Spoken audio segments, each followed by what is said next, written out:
All right, let's go to New England. And we're not talking about Bailey Zappi. We're talking about C.J. Stroud because they face the Texans. Now, you talk about a young man running for his life. Bryce Young has nothing on C.J. Stroud. So C.J. was 2 for 4, 13 passing yards, threw that interception, rushed twice for 6 yards, mostly because he was flushed from the pocket from our guy Keon White, who we'll talk about in a little bit. But interception was a terrible interception. He was going to Tank Dell, who had a great game.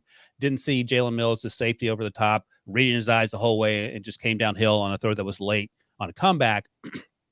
But is there much to take away from this performance? I thought he did okay. I gave him a C- the interception, and then he was only on the field for 2 series, 11 plays, 4 throws. He was the one this week that looked the most hesitant when he was trying to get through his reads and progressions. Even the flat route that he threw out to Nico Collins, and Nico Collins trucked Christian Gonzalez. Yeah.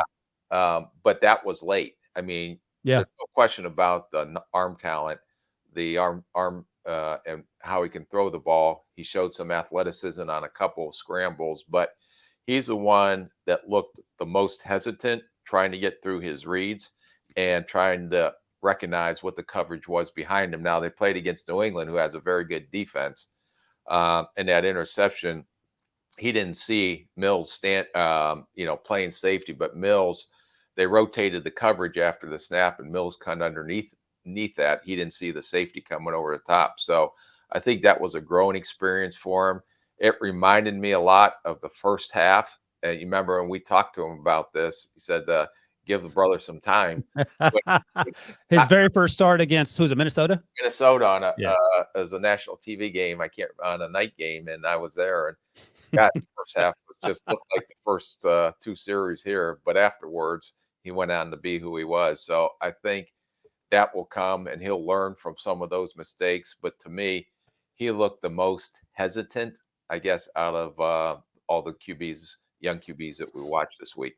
And in his defense, no Laramie Tunsil, no Titus Howard, his 2 bookend offensive tackles. They didn't play. And but that may be a recurring theme this year. The suspect offensive line is something he's going to have to work through.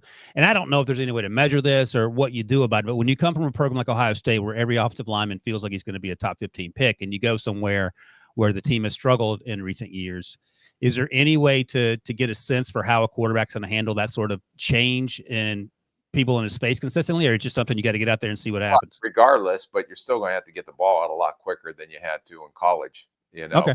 And they are paying their 2 tackles pretty good money. Yeah. Who need to be on the field, but it was a preseason game, and